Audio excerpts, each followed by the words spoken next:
Bueno, muy buenas tardes a todos los que nos acompañan en este coloquio del día de hoy. Un coloquio distinto en un año que ha estado cargado para la discusión constitucional. Poder hablar de un clásico. Escuché una pifia por ahí que está totalmente... No vamos a decir nada. Un coloquio a propósito de los 80 años de la abolición del hombre, un libro de C.S. Lewis que conserva una actualidad muy impresionante. Y tenemos la oportunidad de conversar el día de hoy con tres invitados de distintas disciplinas y que nos van a iluminar esta reflexión y ver cuáles son las preguntas, las interpelaciones que nos sigue haciendo este autor inglés tan conocido también por su serie de novelas de las Crónicas de Narnia. Nos acompaña el día de hoy María José Nodón, que es académica de la Facultad de Artes Liberales de la Universidad Adolfo Ibáñez. Braulio Fernández, académico del Instituto de Literatura de la Universidad de los Andes, y Manfred Svensson, investigador senior del IES y también académico del Instituto de Filosofía de la Universidad de los Andes. La actividad va a ser muy sencilla, cada uno va a tener unos 7 minutos para presentar, para exponer algunas ideas. Y después de eso vamos a dar espacio a la conversación entre los panelistas a partir de algunas preguntas que vayan surgiendo de esas exposiciones. Y después, bueno, los dejamos invitados a un vino después de la actividad. Así que sin más preámbulo, los dejo con Braulio Fernández, que va a comenzar. Acá, ¿no? Sí, bueno. Muy buenas tardes, muchas gracias Joaquín, muchas gracias por la invitación. María José, Manfred. Yo voy a aprovechar de hacer una introducción general, por eso pedí la palabra de patúo nomás para después, bueno, entrar en materia, ¿no? Este libro que no tengo, no sé por qué no noté la fecha de publicación original en inglés. En español hay 2 ediciones, la Andrés Bello del 2000 y la de Encuentro en Madrid del 2008, hasta donde sé. Fueron 3 conferencias que dio Lewis entre el 24 y el 26 de febrero de 1943, a propósito del libro de Alan Jacobs, que está perfectamente vinculado con esto. En la Riddle Memorial Lectures, en el King's College de Newcastle, de la Universidad de Durham, ¿no?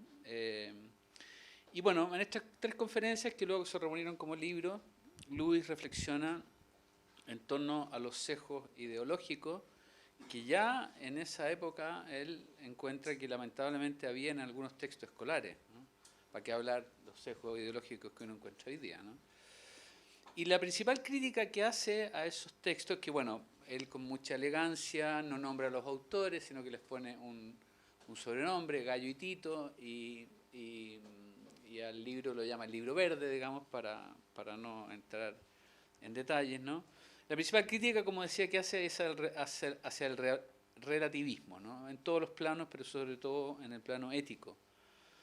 Pues él parte de la premisa esencial de que la educación no puede ser relativa, ni menos neutra, en el sentido de que no todo vale lo mismo, ¿no? No todo puede valer o dar lo mismo, ¿no? Más aún, y con bastante ironía ácida, como es propio de muchos de sus escritos, ¿no? Se dirige contra una expresión del relativismo que él considera especialmente peligrosa en el ámbito de la educación y de la cual, por lo menos en su tiempo, poco se hablaba, ¿no? Que en algunos círculos o ambientes solo se reconoce como real lo que se puede experimentar, lo que se puede probar, lo que se puede medir, lo cuantificable, lo susceptible de ser explicitado en fórmulas o reduccionismos varios, ¿no? Que es algo que lo cual hoy día ya estamos acostumbrados, ¿no? Y recuerda mucho esa novela me recuerda a la novela de Charles Dickens, Hard Times, ¿no? Donde el señor Grant Green tiene este colegio donde solo se aceptan realidades, ¿no? Entonces, por ejemplo, no pueden haber papel mural en las paredes con flores porque las flores no existen en las paredes. Las alfombras no pueden tener figuras animales porque los animales... está proscrita la imaginación, solamente se enseñan realidades, ¿no? Bueno, entonces todo el vasto y fértil ámbito de la imaginación, los ideales, los sueños, las esperanzas y por supuesto, y más importante, los valores y los principios, para qué decir las artes y los sentimientos, todo lo que constituye, diríamos, la insondable profundidad del humano, resulta desplazado, es la crítica que se alude, por un materialismo que bajo la excusa de un realismo y de objetividad, termina negando por su falta de lo mismo, ¿no es cierto?, en la realidad y lo objetivo, ¿no? Esa es la gran paradoja que él establece, ¿no? Resultado, lo que hablaba, hombre sin corazón, ¿no? Hombre sin corazón, como les llama Lewis, la abolición del hombre, ¿no? Frente a este relativismo, Lewis opone lo que él llama el Tao, que utiliza la expresión china de Confucio, creo que originalmente, pero en el fondo por Tao él entiende, digamos, la ley natural, o los 10 mandamientos, o los principios básicos, ¿no es cierto?, que informan las primeras verdades del sentido común, ¿no? Y esos principios y valores fundamentales, que son compartidos por todas las culturas, digamos, serían el mejor antídoto contra este reduccionismo de la educación, ¿no? Y ahí una cosa que me parece bien fina, él plantea que las ideologías en el fondo son fragmentos del Tao, de esta ley natural o de estos principios generales, ¿no?, que están arbitrariamente arrancados de contexto, ¿no? Tienen una cierta cuota de verdad, pero al salirse de contexto se transforman en ideología. Y ahí por un ejemplo genial, dice, porque ser tolerante en asuntos que no son vitales es fundamental, pero ser tolerante respecto del Tao es una estupidez. Y dice una cosa genial, dice, prefiero jugar a las cartas con un escéptico bien educado que con un doctor en filosofía criado entre mala gente, ¿no? Claro, porque sin reglas del juego no se puede respetar, es imposible jugar, ¿no? Bueno, y finalmente también Lewis reflexiona sobre lo que se ha llamado la conquista del hombre sobre la naturaleza, ¿no?, que él más bien lo considera la conquista de unos hombres por sobre otros, ¿no?, y que veremos en la discusión probablemente la actualidad que tiene eso, que hoy día se llama transhumanismo, o podría llegar a llamar, es lo que el transhumanismo está pensando hacer, ¿no? Y él lo clasifica esto como, o lo explica como el poder del hombre para hacer lo que quiera de sí mismo, significa en el fondo el poder de algunos hombres para hacer de otros lo que ellos quieran. Y pone entre otros ejemplos muy sugerentes el de los anticonceptivos, que ya era un tema que estaba, bueno, llevaba ya 20 años en boga, pero estaba muy en boga. O el de los aviones, que dice que puede servir tanto para transportar gente como para arrojar bombas.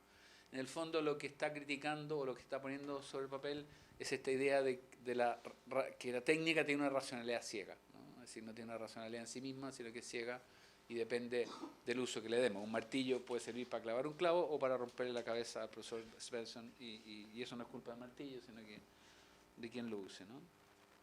Bueno, en fin, muchas y muy otras interesantes ideas en torno a la educación en este libro, y solamente para terminar, una idea que a mí me ha servido mucho como profesor, ¿no?, que comparando Lewis la juventud con un río, dice que este no necesita diques sino cauces, ¿no?, porque cuando uno le pone un dique a un río sobre una corriente tormentosa, bueno, lo que pasa es obvio, ¿no?, todo se desborda, ¿no?, se desborda. En cambio, el cauce da dirección, velocidad y eficacia, ¿no? Y es una buena pregunta. A mí me ha servido mucho como profesor de qué es lo que en el fondo le enseñamos a nuestros alumnos. Eso como introducción. Gracias. Muchas gracias, Braulio. Démosle la palabra ahora a María José. Bueno, muchas gracias por la invitación, y interesante compartir, digamos, desde distintas miradas, de distintas perspectivas, un mismo texto. Y la verdad es que desde mi formación, digamos, yo soy abogado, después estudié literatura y ahora trabajo en artes liberales, leer un clásico siempre es una apertura a las preguntas, y eso es lo que yo voy a traer. No sé si tengo respuestas, casi yo creo que no, pero muchas preguntas que creo que el texto abre, ¿verdad?, como un buen clásico. Y dentro de esas preguntas, ¿verdad?, porque el texto uno podría hablar, como decía, ¿no es cierto?, Braulio, hasta de la crisis ambiental, de la concentración del poder de unos, digamos, en contra de los otros, de los riesgos de una investigación científica o la tecnología cinética, por ejemplo, todos esos temas están. Pero yo me voy a quedar justamente en dos que Braulio de alguna manera los enunció. Y que es la pregunta que surge en el texto de ¿qué significa educar? O sea, ¿qué es educar? Y yo creo que esa es una pregunta hoy día particularmente relevante en un mundo donde la inteligencia artificial puede reemplazar gran parte de las tareas, en principio, que un profesor podría hacer, ¿verdad? Entonces la pregunta creo que se vuelve particularmente atingente. Y entonces podríamos hacer una bajada de preguntas, y yo diría, ¿Cuál es el fin de la educación? O si debemos pensar que la educación tiene que incluir virtudes morales o formación del carácter, además de virtudes intelectuales. O, si por el contrario, podríamos entender la educación o una educación adecuada como una suerte de tiranía de la razón, ¿verdad? Entonces, la pregunta es bien radical, porque me parece a mí, por lo menos, que hoy día lo que estamos educando es más bien una educación en las disciplinas, una educación disciplinaria, que tiene que ver con una formación más bien para el trabajo, cuando la educación debería ser una educación para la vida. Y eso, justamente esa disociación entre la educación para la vida y la educación para el trabajo, o la educación práctica y la educación moral, yo creo que es la causa justamente de esa imagen que son los hombres sin corazón, ¿verdad? O los hombres con nada en el pecho, como dice Lewis en este texto. Entonces, si efectivamente Lewis plantea que la educación tiene que irrigar desiertos, me encantó esa imagen, y no talar selvas, ¿verdad? O despertar del letargo de la vulgaridad, yo creo que podríamos pensar a partir del texto en 3 elementos que la educación debería tener, entendiendo una educación humana. Una, que sería actualizar la tradición, entendiendo que actualizar la tradición no es la tradición en sí misma, sino que es tras la tradición o debajo de la tradición. Existen unas ciertas estructuras latentes donde podemos hacer una referencia respecto de qué es lo humano. Y en esa actualización de la tradición, a mí me parece que la lectura de los clásicos es fundamental. Y esa lectura de los clásicos, ¿por qué es fundamental? Primero, porque los clásicos expresan de alguna manera principios éticos, pero no solamente lo expresan, sino que los clásicos, de alguna manera, los héroes, los protagonistas, encarnan personalmente esos clásicos, esos principios. Entonces, claro, si uno piensa, por ejemplo, en Odiseo, uno, claro, piensa en el valor, ¿verdad? Pero no el valor teóricamente, sino que el valor prácticamente en el personaje. Si pensamos en Antígona, por ejemplo, uno podría pensar que es la justicia. Es una pregunta que aparece de Antígona, ¿verdad? Pero esa reflexión sobre la justicia respecto de un orden antiguo y un orden nuevo aparece en Antígona, que es distinto como protagonista, con emociones, con sentimientos, con costos, con virtudes, digamos, con riesgos, con equivocaciones, con errores. Entonces eso hace que ese concepto que podría ser racional, que se puede entender racionalmente, por supuesto, adquiera una especificidad o una fuerza de impacto en el hombre mucho mayor. Y yo creo que ahí hay una línea de hombres con corazón, o sea, de cómo ir, digamos, de alguna manera haciéndose de ese corazón. Pero por otra parte, la pregunta que surge en el texto, si nosotros vamos a suponer, ¿verdad?, que esta educación no debe dividir la razón de los sentimientos o de otras facultades humanas, como está planteando Lewis, entonces la pregunta, si nosotros nos estamos refiriendo a la belleza, al arte, a la literatura, como una forma de hacerse cargo de un lenguaje que es más bien emocional, sensorial y que habilita una comprensión distinta de los conflictos o de los problemas, la pregunta que surge naturalmente, al menos para mí, es por qué entendemos que la cultura o las humanidades son un lujo. ¿Y por qué se entiende que la educación en los clásicos o la educación humanista es una educación elitista, ¿verdad? Y eso es, me parece a mí, un contrasentido absoluto que se entiende muy bien desde el texto, ¿no es cierto?, de Lewis. Y también otro asunto, ¿no es cierto?, y ahí voy a traer una cita que me encanta de Ortega y Gasset, que dice que la cultura no es un mero aditamento ornamental que algunos hombres ociosos ponen en su vida, sino es un imprescindible de toda vida, ¿verdad? Y justamente es por eso, por lo que dice Lewis, porque a partir de eso podemos descubrir, ¿no es cierto?, o experimentar a partir de las preguntas lo que es humano. Y entonces una pregunta que surge también a partir de eso es que hoy día vivimos en una sociedad de la cancelación, donde lo que se produce es exactamente lo contrario. O sea, lejos de utilizar los libros de alguna manera como una forma de autorreferirse a los vicios o defectos de todas las sociedades, ¿no es cierto?, y entender que venimos de esa tradición y hemos ido evolucionando y de alguna manera somos en parte eso y nos proyectamos, ¿no es cierto?, eso al futuro, lo que hoy día se plantea es que no se puede leer, no se puede decir o no se puede reflexionar sobre algunas cosas que están fuera del canon. Yo creo que eso es un enorme error hoy día y además es quizá uno de los vicios más potentes de la educación, porque está limitando esa capacidad que tenemos los seres humanos de reconocernos justamente en eso que Lewis llama el Tao, pero que podríamos llamarlo de distintas maneras, ¿verdad? Segundo elemento que yo creo la educación debe tener, una educación liberal, una educación para la vida, tiene que ver con la capacidad de desarrollar la capacidad de juzgar. Y a mí me encanta un concepto de Derek Bock, que es pasar desde una ignorante certeza, donde uno cree que todas las respuestas existen y lo que es necesario es buscar simplemente la fuente, a una confusión inteligente, que quiere decir que nos damos cuenta de que existen muchos argumentos respecto de los problemas, pero no todos ellos son igualmente contundentes. Y por lo tanto, lo que yo tengo que aprender es a ponderar, ¿verdad?, todas esas posibilidades, y tengo que estar dispuesto también a controvertir mis propios puntos de partida, no necesariamente para cambiarlos, a lo mejor para volver a ellos con renovada energía, pero tengo que estar dotado de un sano escepticismo, que es justamente lo que el texto también denuncia. Y la tercera sería el despertar el interés por la verdad. Y ese es un concepto complejo, porque es un concepto, digamos, que lo podemos poner en cuestión. Pero al menos, yo no digo que tengamos que ir hacia una verdad, eso podemos dejarlo, digamos, suspendido, pero sí una búsqueda de la verdad, o sea, un camino hacia, ¿verdad?, esa verdad. Entonces, la pregunta que a mí me surge respecto del libro de Lewis es la siguiente, y es si, dada la complejidad social o la proliferación de morales individuales que coexisten en nuestra sociedad hoy día, si este tipo de educación es posible o no, ¿verdad? O sea, o si de alguna manera, frente al rechazo del concepto de valor como un universal, ¿verdad?, es posible esta educación. Y yo creo que es importante pensar que cuando Lewis escribe este libro, en 1943, si no me equivoco, ¿verdad?, estamos en la guerra, ¿verdad?, y obviamente la conciencia de comunidad de valores, la conciencia de enemigo común, la conciencia de una vulnerabilidad compartida favorecía, aun cuando él ya encontrara, digamos, estos aires, una conciencia de valores comunes. Hoy día eso no es así. Entonces, la pregunta justamente es si, manteniendo incluso esa diferenciación muy interesante que hace entre valores morales, valoración de los hechos y diferencias del conocimiento, si nosotros podemos pensar en que existen ciertos valores morales que formarían esa educación del carácter y que entonces deberíamos eventualmente transmitir. Y cuando yo pensaba en esto, creo que hay algunos que, claro, estaremos de acuerdo, pero pensaba, por ejemplo, en la virtud de la mansedumbre.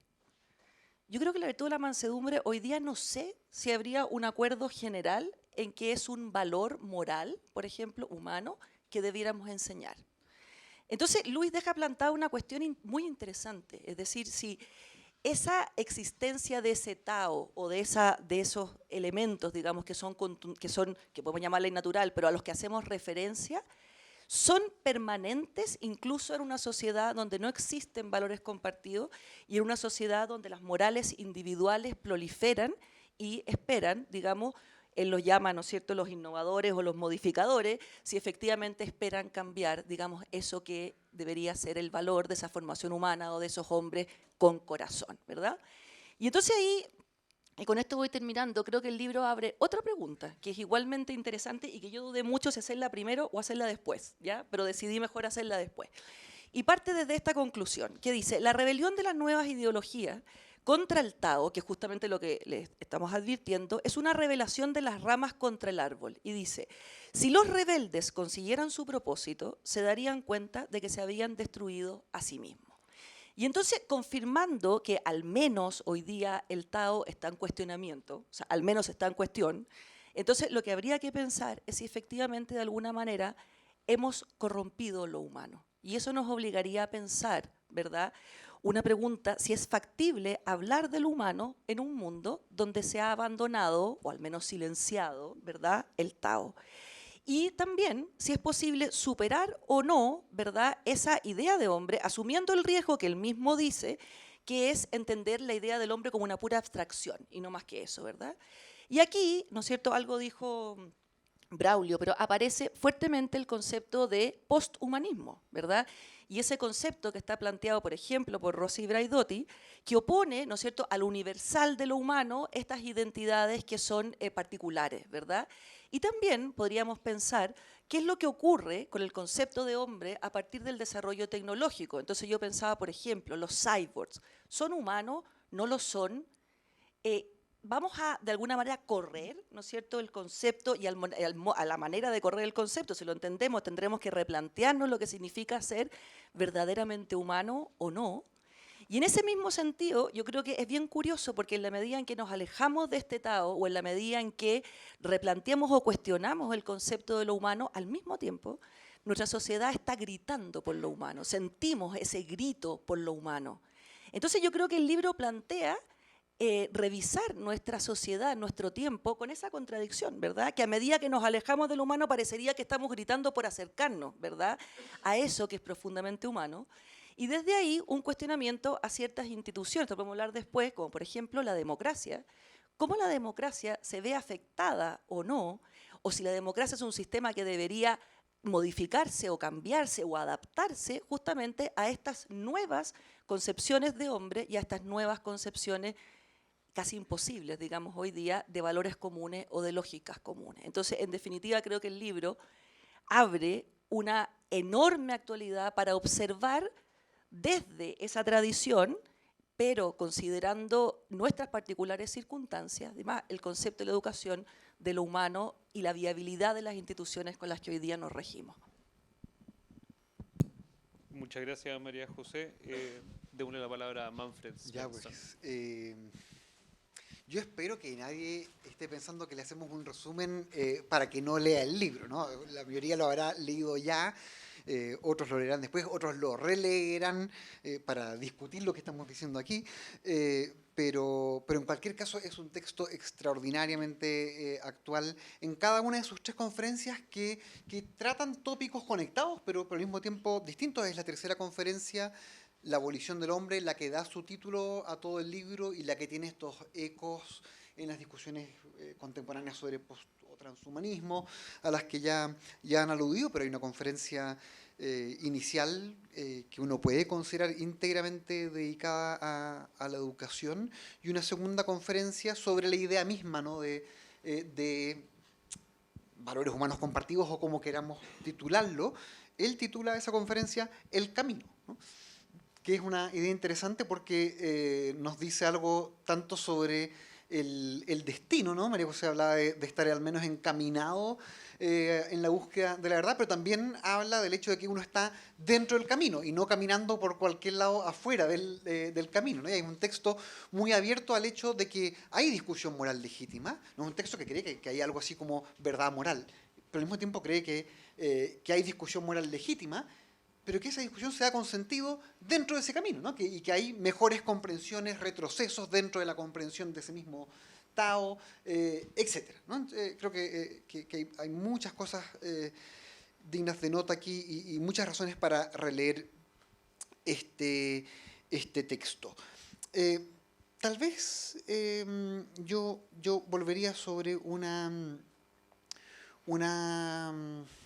parte aludida por Braulio, un pasaje en el que Luis dice que la conquista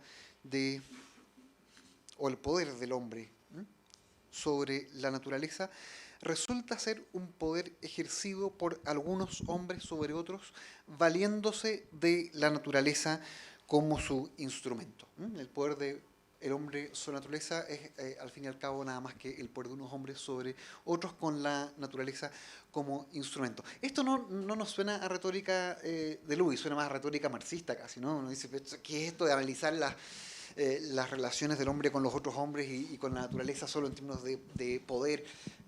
En fin, ¿qué es lo que está pasando aquí? Bueno, lo que está pasando aquí es que Luis está embarcado en una reflexión sobre el gran proyecto, ¿no? De conquista humana de la naturaleza, que en algún sentido es el gran proyecto moderno, ¿no? Pero está preocupado de ese proyecto en el momento en que ese proyecto es no solo una conquista de la naturaleza, sino una conquista también de esa parte de la naturaleza que es la naturaleza humana. Esto después de discutir en la lección segunda distintos proyectos de digamos, descubrimiento del fundamento de la moralidad. Dice, bueno, ¿qué pasa con aquellos que no quieren descubrir, sino crear algún tipo de nueva humanidad, y que para eso llevan el proyecto de conquista de la naturaleza a una conquista de de la naturaleza humana misma. Y en fin, es en ese contexto que se inserta esta frase y el resto de la discusión, pero yo quería detenerme en lo siguiente, ¿no? Para que esa conquista pueda tener lugar, primero para que la conquista de la naturaleza exterior a nosotros pueda tener lugar, dice Luis, que tienen que pasar ciertas cosas con esa naturaleza. Tenemos que desvestir esa naturaleza de cierto encanto que tiene. Uno no puede ponerse a talar bosques indiscriminadamente si uno cree que cada árbol tiene un espíritu, ¿no? Entonces tiene que haber un desencantamiento del bosque primero para que yo me pueda lanzar a esa empresa. Y tiene que haber un desencantamiento en ese sentido de la naturaleza completa para que el proyecto de conquista de la naturaleza pueda pasar por nuestras mentes.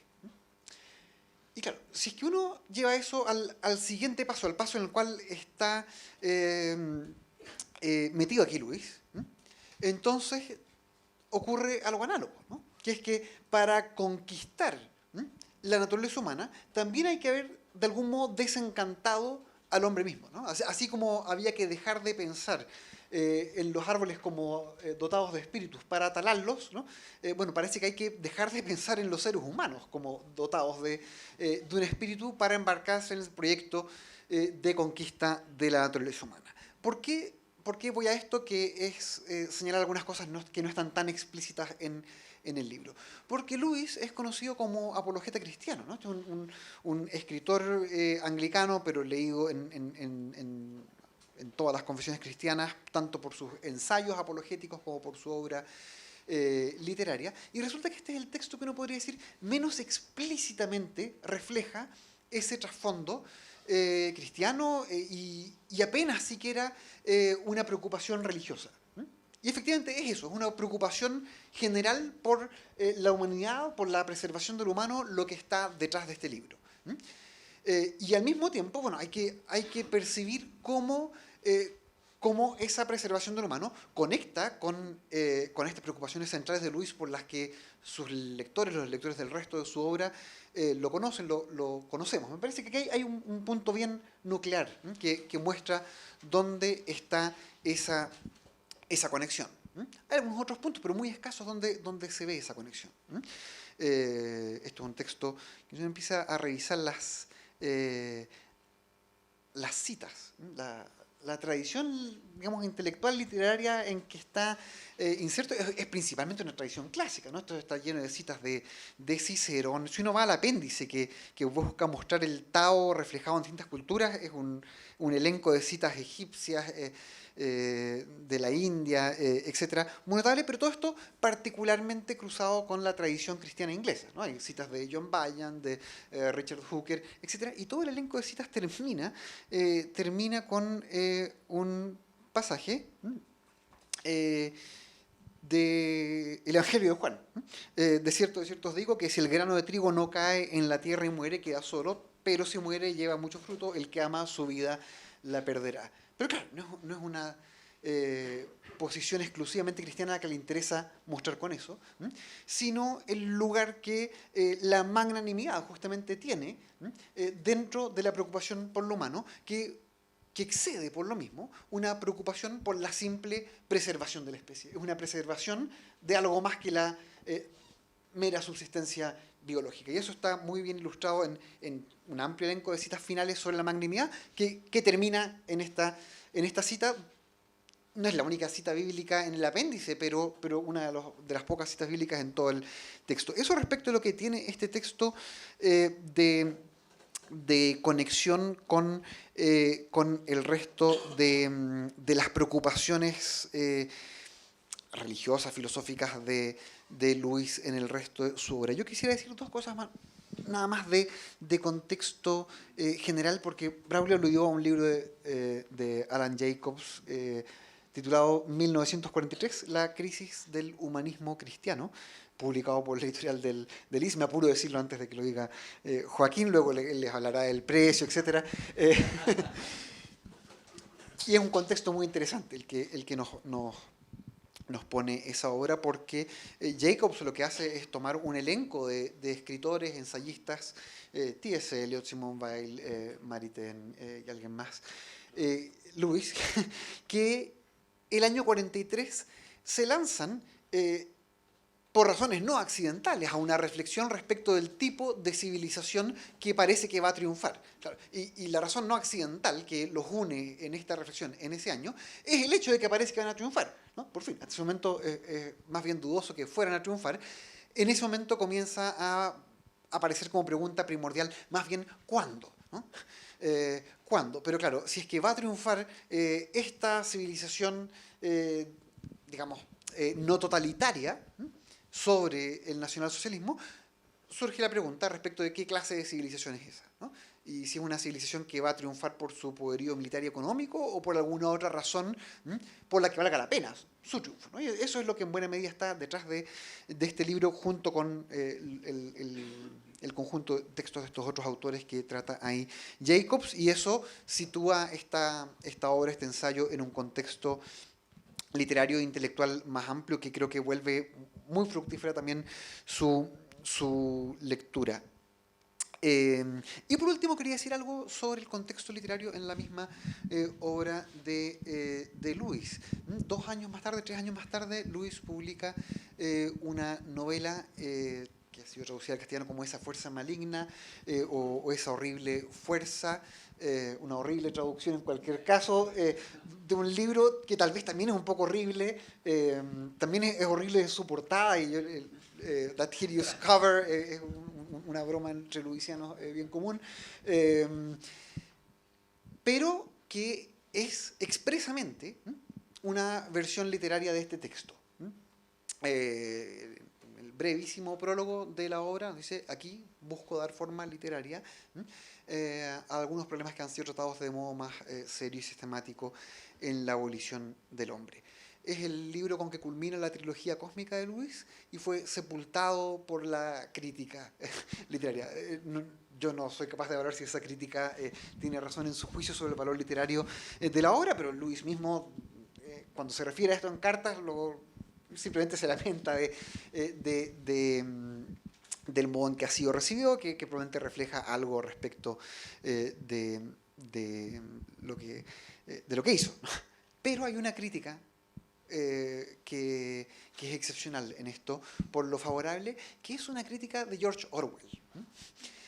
Y esto, por supuesto, es muy interesante, porque Orwell, 2-3 años más tarde, iba a publicar en 1984, que es una obra muy similar en sus preocupaciones y en muchos otros sentidos a Esa fuerza maligna. Las 2 obras están inscritas en el género de la literatura distópica, y Orwell ya había reseñado muy críticamente, muy severamente, Mero Cristianismo. No vayan a creer que en este renacer de la literatura religiosa que vemos en Inglaterra, dice, hay algo políticamente tan inocente como parece. O sea, Orwell desde la izquierda ve con mucha sospecha no solo a Lewis, sino un elenco de autores de esa misma órbita, digamos.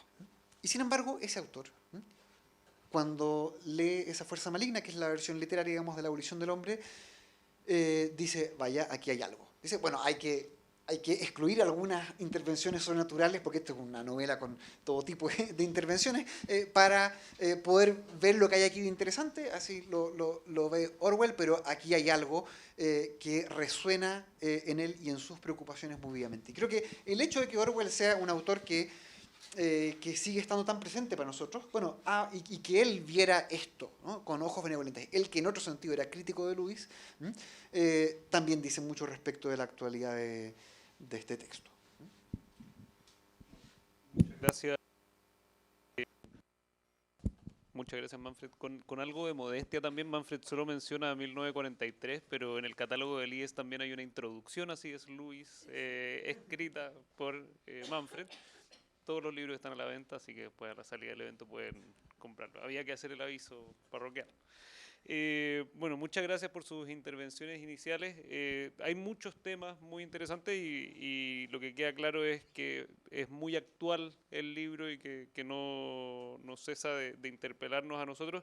Pareciera que la novela no nos va a interpelar, así que no sé si vamos a hacer en un par de años más el coloquio acerca de los 80 años de Una fuerza maligna, pero por lo menos nos podemos quedar un momento en estos temas.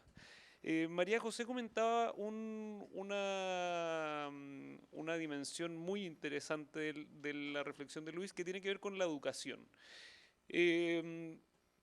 A 80 años de la publicación de este libro y con un desarrollo de la técnica muy pronunciado que se extendió al mundo de lo digital, de la inteligencia artificial, mencionabas tú, uno puede decir que, o sea, me quiero tomar de una cosa que decías tú, María José, para hablar del elitismo, de una educación que parece mirar cosas mucho más profundas y poner en diálogo esa dimensión que ponías tú con la opinión que podría tener alguien como Braulio al respecto y ver qué tan actual está, o sea, qué tan actual es esa crítica de Luis. Quizás podemos escuchar a Braulio primero a ver qué tiene para decir, porque uno efectivamente podría decir que una formación tanto en artes liberales como la que tiene una universidad como la Adolfo Ibáñez o como una que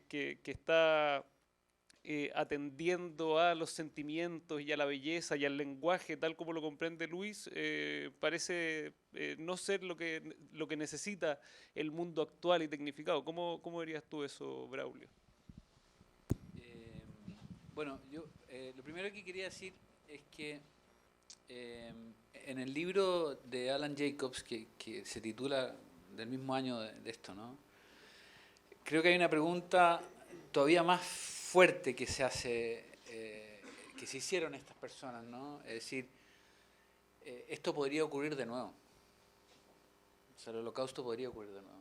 Y entonces, ¿qué habría que hacer para que no ocurriera? O si hay algo que hacer, ¿no?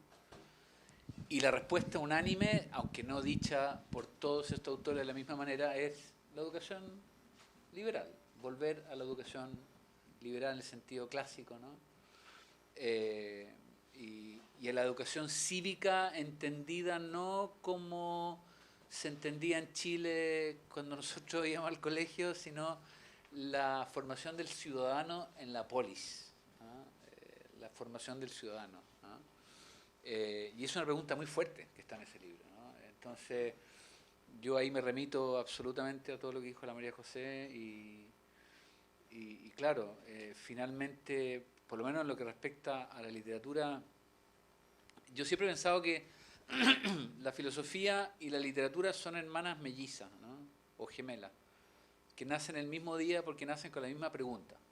¿Qué es el mundo? ¿Quién es el hombre? ¿Qué es lo que nos rodea? Pero toman caminos distintos, ¿no? La filosofía toma el camino de la episteme, de la demostración, ¿no? De la búsqueda de las causas primeras, ¿no? Y el arte, y en particular la literatura, busca el camino de la mímesis, de la representación, de la mostración, ¿no? No la demostración, sino la mostración, mostrar el objeto, ¿no? Y en ese sentido, bueno, la belleza tiene tanto que enseñarnos, ¿no? Y bueno, no voy a repetir cosas que hoy día casi entre gente formada son lugares comunes, pero la belleza como el esplendor de la verdad, etcétera, y todos los vínculos que hay a nivel metafísico, pero también a nivel práctico sobre la belleza. Lo otro que quería comentar a ese respecto es que hay una anécdota que en algún momento, cuando Luis estaba en Oxford, porque sus últimos años estuvo en Cambridge, en plena guerra, él enseñaba literatura antigua, medieval, digamos, temprano y tarde medieval. Un grupo de alumnos le preguntó en clase, ¿no? o en algún seminario si tenía sentido estar estudiando lo que estaban estudiando cuando muchos de sus compañeros estaban muriendo en el frente, digamos. Y él dijo, tiene todo el sentido, porque en algún momento la guerra va a acabar y el país hay que reconstruirlo, ¿no? Y tendrán que reconstruirlo las mentes bien formadas, digamos, ¿no? Inglaterra tendrá que volver, ¿no? Bueno, Irlanda, su país natal, tendrá que volver a hacer lo que fue, ¿no? Y bueno, después quería hacer un comentario sobre la técnica, pero no quiero monopolizar la respuesta, así que... Mira, a mí este tema me produce una verdadera fascinación. Y yo creo que lo primero que hay que entender, o como conceptualmente, es que en su origen la educación en artes liberales o la educación liberal es la que tienen los hombres libres versus los esclavos. Los esclavos lo que reciben es una educación técnica, es decir, la educación para realizar un oficio.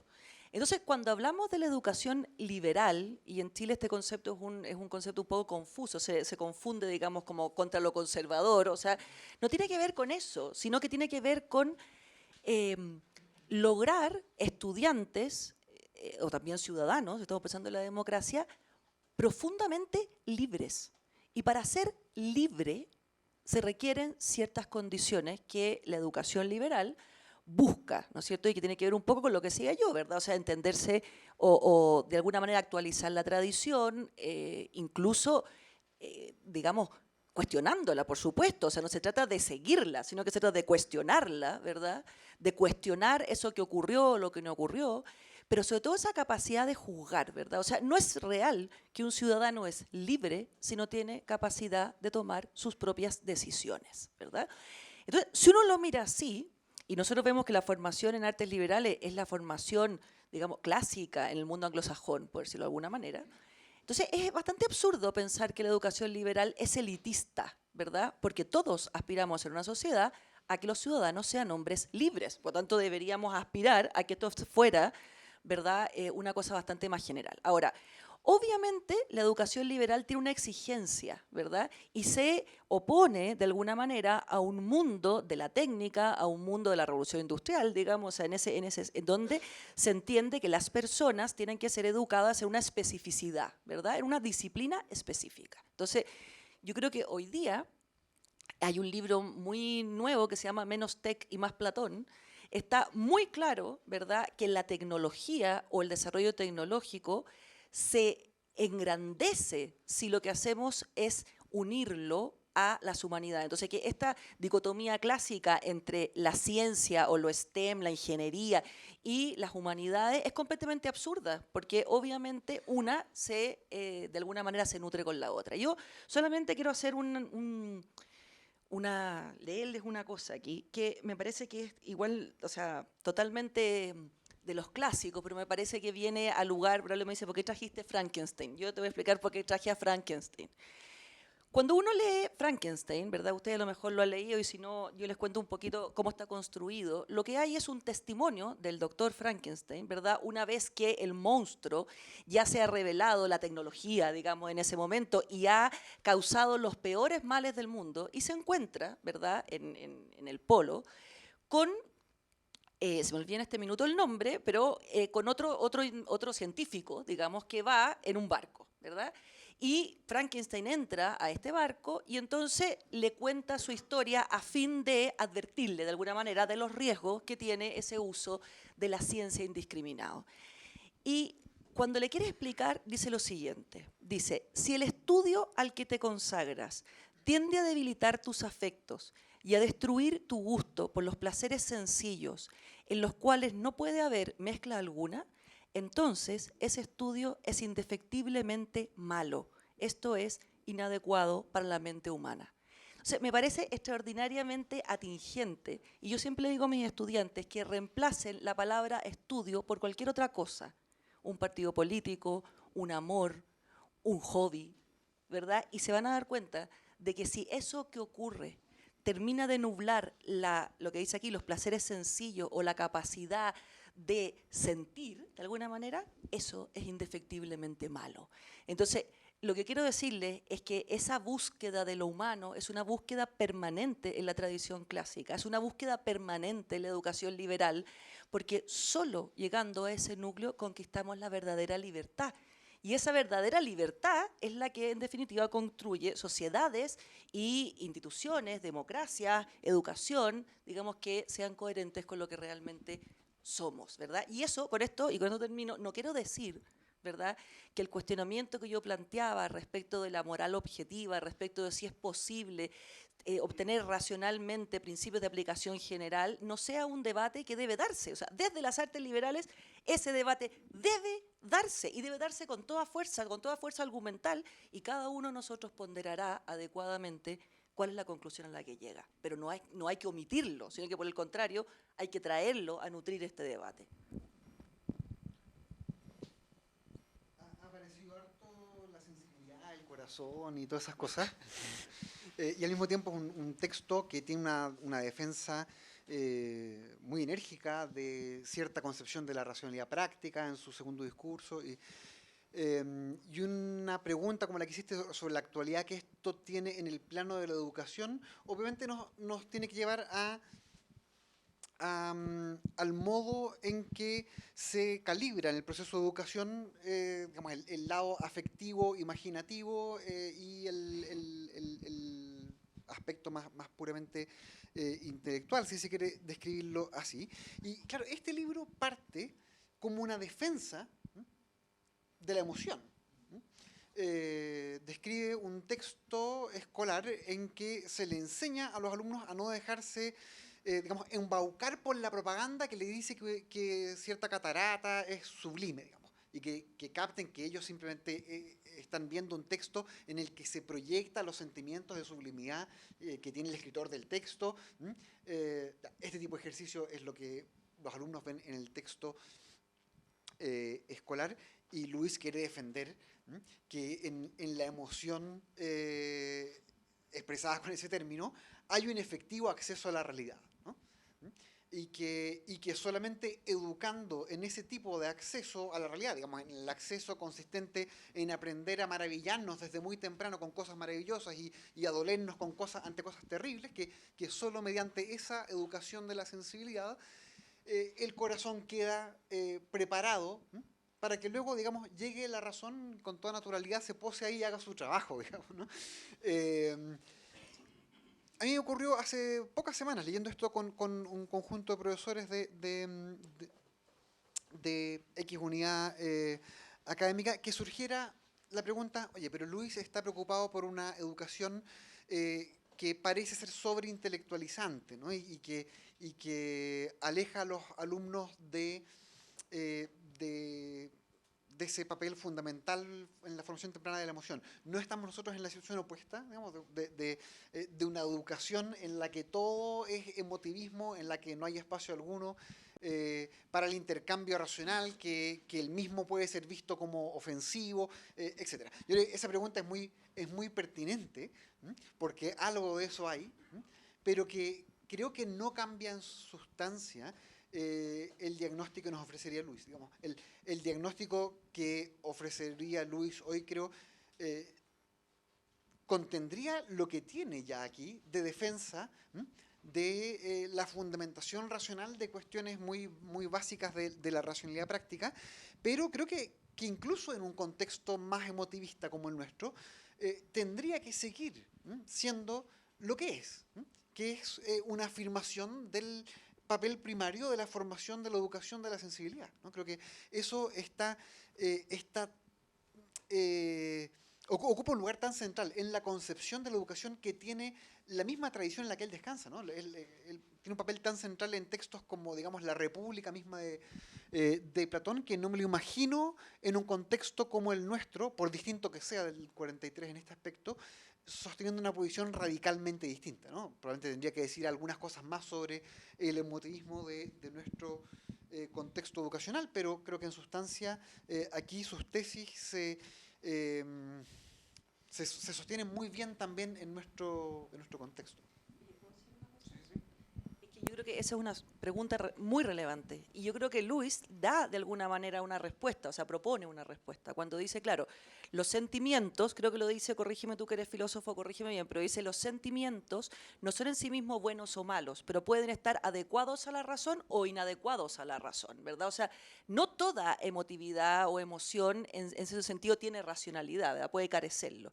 Pero yo creo que en la educación, la emoción o los sentimientos, digamos, la percepción, si uno quisiera verlo así, es una forma de acceso, pero la educación es un proceso complejo. Entonces, no basta solo la razón y no basta solo la emoción. Entonces, esa excesiva emocionalidad, yo creo que lo que produce, o sea, está causada por el defecto contrario, que es alejar la razón en la época de la posverdad. Alejamos, ¿no es cierto?, la razón y dejamos la emoción. Pero un buen equilibrio, que es lo que produce la educación liberal, alimenta la búsqueda de la verdad de ese doble acceso, que es el acceso complejo a la disquisición racional, digamos.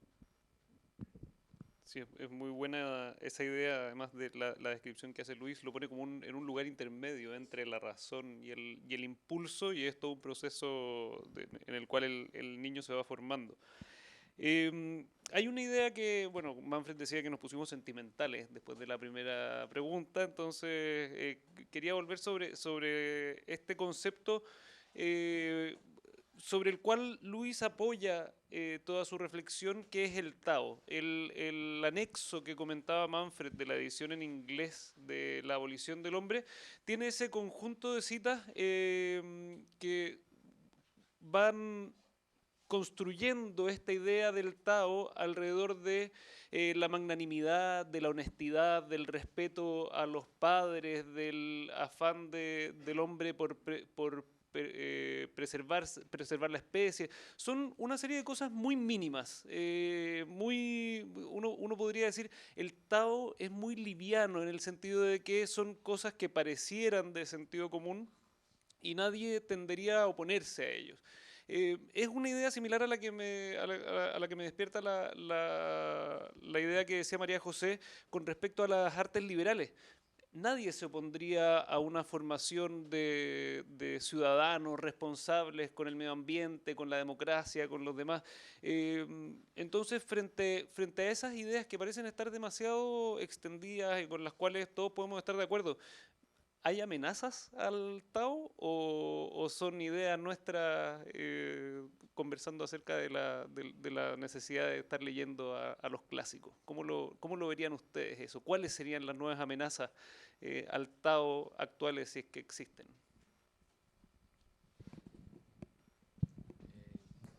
Yo quería, antes, decir dos cosas. En lo que comentaba Manfred, también hay un fenómeno que se llamaría en psicología o en psiquiatría como de transferencialidad, porque juega Luis con la idea de que al decir esta catarata es sublime, lo que el chico quiere decir yo soy sublime, ¿no? Entonces juega con esa... Y comentar, esta es una anécdota personal mía, que siempre he pensado que Luis en esa imagen está pensando en John Ruskin, el maldito John Ruskin, ¿no? Después de la de Alias Grace, ¿no? Este gran esteta o crítico de arte inglés, pero yo creo que está pensando en el... Bueno, en fin, pero eso es un comentario aparte. Le recomiendo la película en todo caso, Alias Grace, ¿eh? Es bastante terrible la historia de la esposa de John Ruskin. Yo creo que las amenazas son las mismas que están puestas acá en el libro, ¿no? O sea, y lo estamos viendo, o sea, el tema del poder de unos por sobre otros, ¿no? ¿Qué ejemplo más fuerte que el aborto, ¿no? O sea, puede parecer simplista, pero ¿qué es lo que es eso, ¿no? Y se ha discutido tanto, y ha habido tanta agua bajo el puente y se sigue discutiendo, ¿no? Pero ¿qué significa eso? O sea, justamente el poder de unos sobre otros, ¿no? Y sobre el más inocente de todos, ¿no? Yo creo que las amenazas siguen siendo las mismas. Y yo quería poner también, vuelta a poner el problema de la racionalidad ciega de la técnica, ¿no? No sabemos qué va a pasar con el transhumanismo, ¿no? ¿Qué va a pasar si uno el día de mañana puede ir a comprar un chip a una farmacia y con eso eres más inteligente, digamos, ¿no? O vas a poder leer a Homero en su griego jónico original, digamos. ¿Qué pasa con el que no tiene el dinero de comprar ese chip, ¿no? O lo que, o no sé, o comprar algo que te permita correr más rápido, o incluso la discusión, no quiero entrar en el tema de género, pero la discusión que hay sobre estos atletas, digamos, que son fenotípicamente machos, pero que compiten con hembras, para ponerlo así de manera muy gruesa, ¿no? Yo creo que esas amenazas todavía existen, y no sabemos a dónde van a llegar, ¿no? Pero me impresiona que esta gente, ya en los años 15, 20, 25, estaban pensando lo mismo que está ocurriendo ahora, ¿no? Yo creo que la destrucción de los árboles en Isengard, que me imagino que va al 43, ya Luis conocía, aunque no se había publicado El Cerdo de Niños, pero ya conocía la historia, es eso, ¿no? Es exactamente lo mismo, ¿no? Entonces, esa sería mi opinión. Yo creo que uno podría decir que el panorama de la reflexión moral, por mucho que siempre haya versiones nuevas de las grandes posiciones y argumentos, no es radicalmente nuevo, ¿no? Las posiciones fundamentales con las que uno puede imaginar que un texto como este tendría que discutir hoy son más o menos las que ya le toca abordar en ese contexto. Y no hay que imaginarse los años 20 o los años 60 muy distintos de nuestra época en ese plano. Sí cambia, por supuesto, el alcance de la técnica, ¿no? Entonces, el impacto que las reflexiones teóricas que ya existían entonces pueden tener en un contexto en que es mucho más, más grande ese poder, evidentemente significa que hay un salto que en algún sentido es más que cuantitativo, ¿no? Pero si uno lo pone, si uno abstrae de ese hecho, ¿no? de la magnitud del alcance de la técnica y vuelve al plano de la reflexión moral, uno puede decir, bueno, efectivamente, uno está siempre en esta situación paradójica, ¿no? De que parece que el Tao en algún sentido es algo tan liviano, como decías tú, o compartido, o ecuménico, o universal, o como se quiera decir, como lo ilustra este apéndice, y en otro sentido, al mismo tiempo, es controversial, ¿no? O es controversial el modo en que se fundamenta, el modo en que se considera tener acceso a él y el modo en que, por tanto, uno cree estar bajo la obligación del mismo o solo de una parte del mismo, ¿no? Y claro, no hay un momento en que eso vaya a dejar de ser objeto de controversia, supongo, pero tampoco ese hecho lo vuelve menos patentemente universal, ¿no? Uno puede decir, la medida en que es universal y la medida en que es controvertido están las dos igualmente puestas sobre la mesa aquí, ¿no? Y en eso el panorama no ha cambiado para nosotros, ¿no? Y el punto fundamental de Luis ahí en la segunda de estas conferencias, que es la que más detenidamente elabora estos asuntos, no es que luego no pueda haber controversia dentro del Tao, ¿no? Hay genuino desarrollo moral. Lo ilustra con una cuestión muy sencilla, ¿no?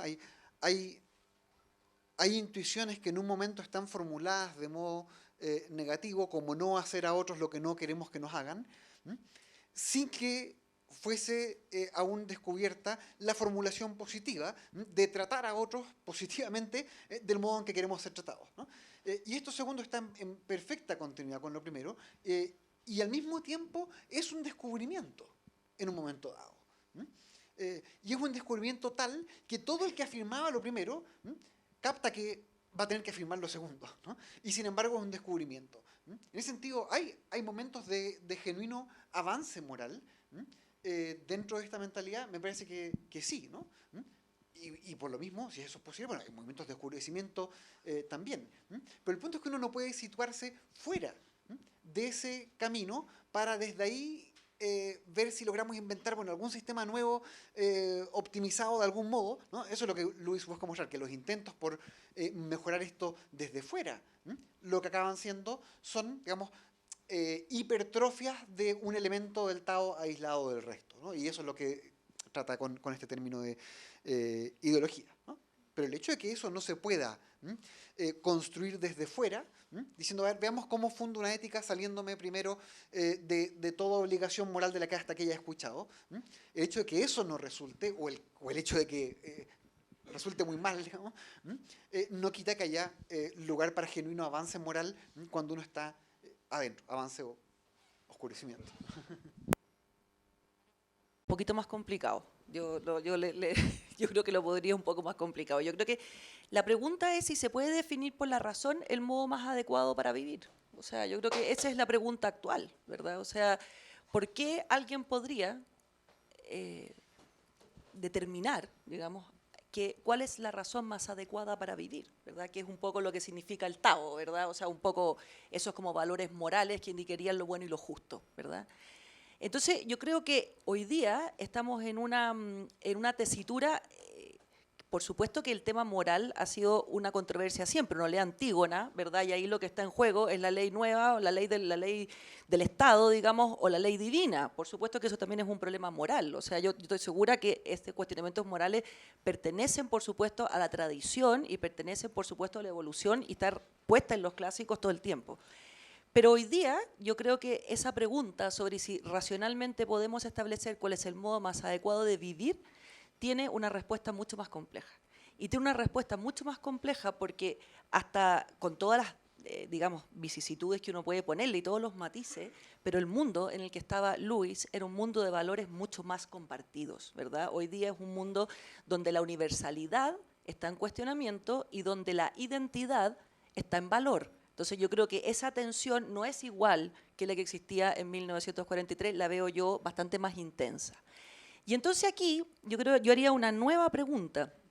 Yo diría, claramente estamos en un mundo de modificadores, lo que Lewis diría modificadores, ¿verdad? Y Lewis dice que cuando las ideologías se imponen, de alguna manera tergiversan o rompen, fue la cita que yo leí, el Tao, lo que se produce es la abolición del hombre, efectivamente. Entonces la pregunta, que era la segunda pregunta que yo puse en la introducción, tiene que ver con eso, tiene que ver con que hoy día ¿estamos en condiciones de superar el concepto de lo humano o no lo estamos?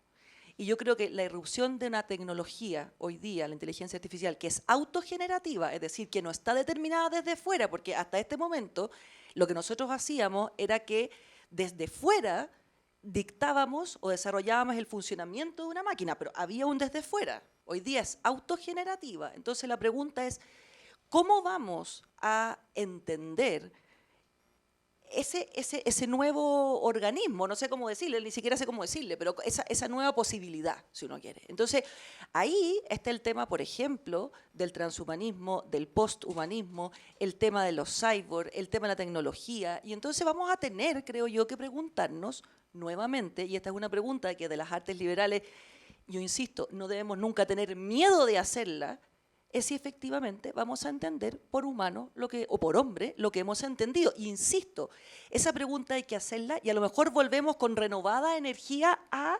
revitalizar la universalidad del Tao, pero me parece que hoy día es imprescindible hacerse esa pregunta, o sea, ser ciego a ese cuestionamiento, a esa, de alguna manera, ruptura de los universales vía identidades particulares, creo que es no asumir el desafío o la pregunta moral que nos toca. Y, siguiendo a Lewis, no hacerse cargo de la pregunta moral que nos toca es, de alguna manera, renunciar justamente a lo que es propiamente humano. Vinculo esto con una sola pregunta, quizás también Manfred o Braulio la quieren responder desde ahí, a propósito de esto que decía María José, que supongo que quieres meterte en ese tema, ¿o no?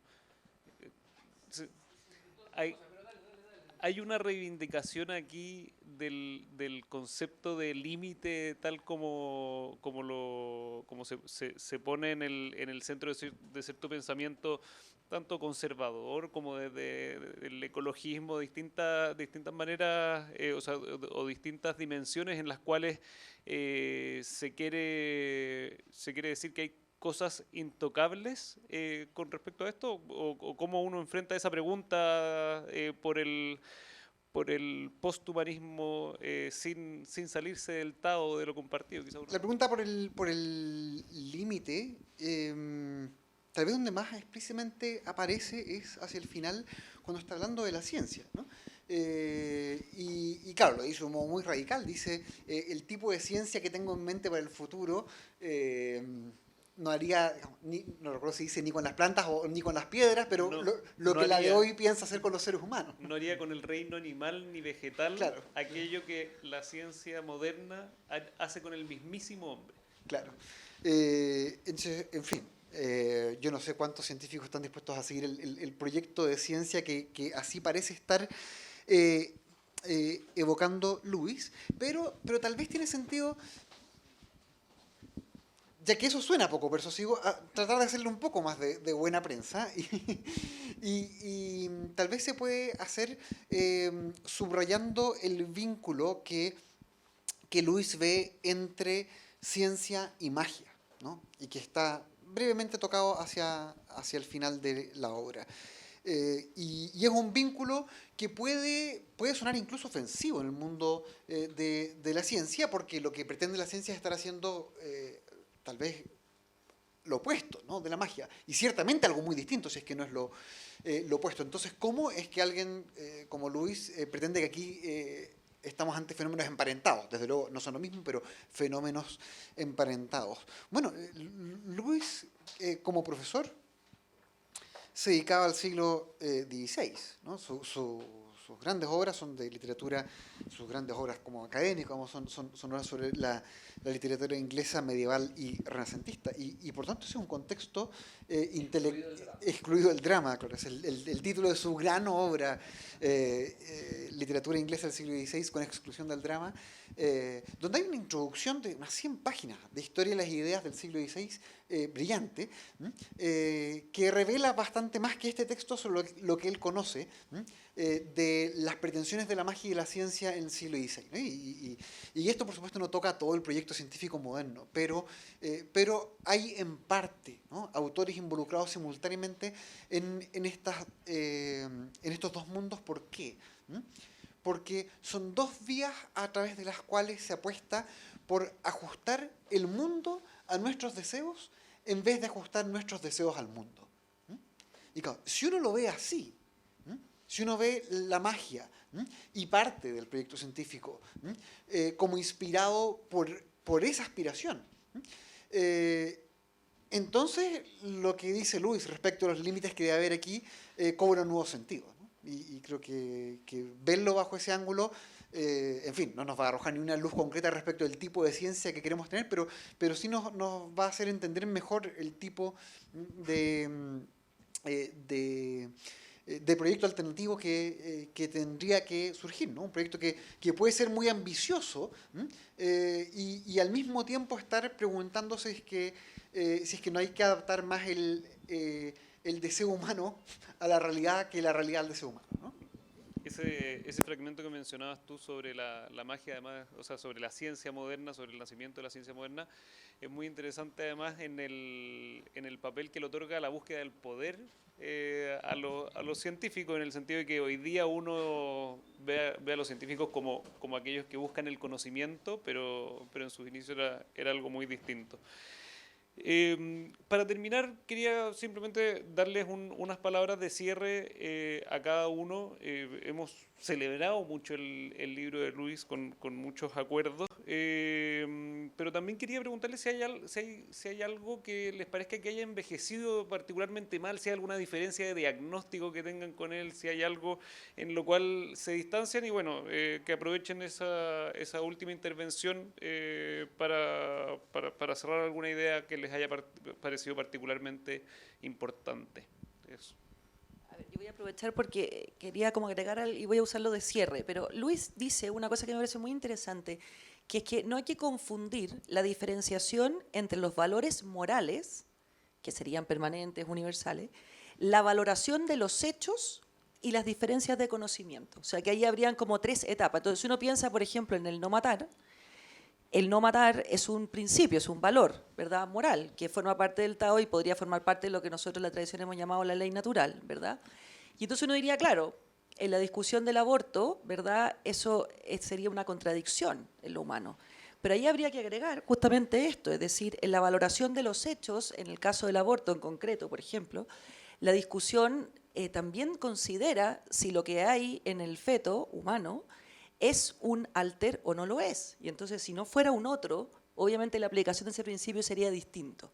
Entonces, yo creo que el llamado que hace Lewis, y quizás lo que es el llamado y lo que hace lo que envejece un poco mal, creo yo, es como la sensación de que es una cierta, diría yo, como indefectibilidad del camino, pero que está pensado sin la necesidad de cuestionamiento que tiene el ser humano. O sea, el camino está establecido, este es, si usted no lo sigue o si no lo seguimos, vamos a la abolición del hombre, y esto es así. Yo creo que es así, o sea, parto de la base que es así, pero creo que siempre ese camino, y desde la formación liberal, tiene que ser puesto en cuestión. O sea, no aceptemos un camino, creo yo, simplemente porque nos hace sentido, simplemente porque está ahí, simplemente porque es lo que tradicionalmente hemos recibido, sino que yo creo que la invitación es a poner en cuestión nuestras más profundas convicciones, insisto, quizá para volver a ella con muy renovada energía, pero hacernos cargo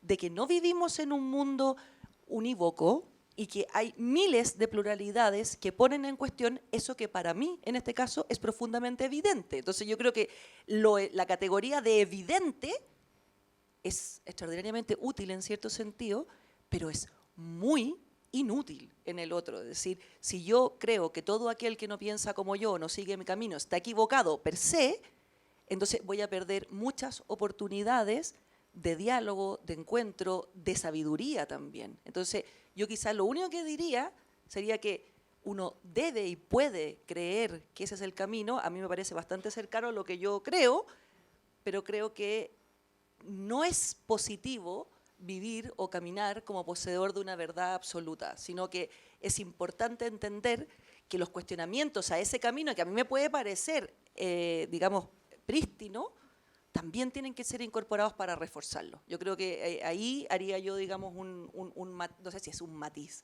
pero una invitación respecto de un libro que me hace mucho sentido, pero que creo que puede no hacerle a muchos otros lectores.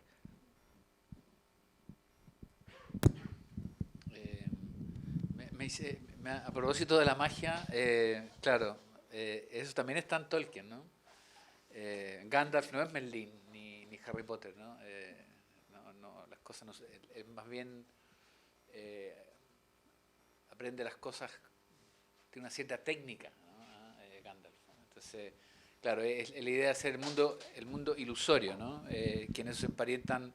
Yo creo que esa aseveración de Luis es fuerte, ¿no? Emparentar a los científicos con los magos, es decir, creer que, como tú dijiste, bueno, ¿El mago es su sobrino? claro, el sobrino, claro, como que todo puede hacerse. Claro, evidentemente el camino del mago es distinto al del científico, pero es la ilusión o la pretensión de poder hacer cualquier cosa, digamos. ¿No? Yo no creo que el libro haya envejecido mal, yo creo que sí las traducciones son muy malas. Por lo menos la de Andrés Bello es horrenda, la primera parte cuesta mucho entenderla. Ahora, yo como traductor de Luis, debo decir que Luis tampoco escribe fácil, ¿no? Tiende a escribir como habla. Bueno, yo nunca lo escuché hablar, pero parece que escribiera como hablaba, ¿no? Entonces, no es difícil, pero parece que la HarperCollins no la está haciendo bien. Yo creo que el libro no ha envejecido mal, lo que sí creo que hay que ponerlo en contexto. O sea, son 3 conferencias que él dio en un momento muy particular, ¿no? O sea, el libro no condensa, por decirlo así, todo el pensamiento de Luis al respecto, ¿no? Entonces hay que mirarlo también con esa, digamos, parcialidad, ¿no? No está sistematizado acá todo lo que Luis pudo haber pensado respecto de la modernidad, de la ciencia, del Tao, qué sé yo. Mi opinión personal. Para eso está la introducción de Manfred. Para eso está la introducción de Manfred. Yo tampoco creo que el libro haya envejecido mal, No, no. porque buscándole... Se entendió perfecto. Sí. Pero ahí yo pondría el acento. Sí. Yo quería conectar, tampoco tengo nada malo que decir, así que pero quería conectar para terminar con algo que creo que María José notó en la primera intervención, que es esto de que parece que queremos afirmar lo humano y estamos clamando por lo humano y al mismo tiempo minando lo humano, digamos, ¿no? Y simplemente quería reparar sobre un pasaje que es el párrafo final de la primera conferencia, donde Luis dice esto de un modo muy, en fin, muy iluminador, ¿no? Dice, una especie de espeluznante simplismo, extirpamos el órgano y exigimos la función. Hacemos hombres sin nada en el pecho y esperamos de ellos virtud e iniciativa. Nos reímos del honor y nos sorprendemos de que haya traidores entre nosotros, castramos y exigimos a los castrados que tengan prole. Y claro, son palabras muy pertinentes porque justamente el anhelo al que hacía referencia, Luis constata que permanece, ¿no? Que queremos seguir viendo honor, prole y muchas cosas más, digamos, y al mismo tiempo... con frecuencia los mismos que están anhelando eso están, digamos, alterando las condiciones que hacen eso posible, ¿no? Y eso eso, digo, lo formulo de ese modo suave, ¿no? Porque muchas veces no tiene nada que ver con un proyecto hostil respecto a la humanidad, ¿no? Sino con que no vemos qué condiciones hacen posibles aquellas cosas que anhelamos, ¿no? Y son tantos los planos en los que eso podría traerse a colación hoy, ¿no? Tenemos una preocupación muy viva por el destino de la democracia, pero bueno, hay cosas en que la democracia no se reproduce sola, sino que requiere de ciertas disposiciones humanas que ella sola no genera, ¿no? Y que hasta puede socavar muy tenuemente, pero socavar, y que requiere, por tanto, contrapesos muy sustantivos. Nos importa mucho, no sé, la corresponsabilidad, pero bueno, la corresponsabilidad también supone un tipo de contexto, que es el contexto familiar en el que ella puede darse, ¿no? Y nuestro discurso sobre ese tipo de bienes parece a veces no guardar relación alguna con el tipo de realidad familiar que tenemos y que no genera la misma alerta que debiera generar. Y una infinidad de puntos así en los que uno puede decir, oye, las cosas que anhelamos tienen ciertas condiciones de posibilidad a las que tenemos que atender si es que ese anhelo es un anhelo genuino, informado, y en eso creo que es un texto que ayuda también a volverse atentos, ¿no? Atentos a las condiciones de posibilidad de las cosas que anhelamos. Muchas gracias a los tres panelistas por la conversación, estuvo muy interesante y bueno, ahora hay que volver una vez más no solo sobre este texto de Luis, sino también sobre otros textos, recopilaciones de su crítica literaria, otros ensayos que también tienen esa facultad de hacernos pensar y hacernos mirar con más atención muchas de las características de nuestra sociedad actual. Así que muchas gracias, terminamos con un aplauso y los dejo invitados al vino de honor.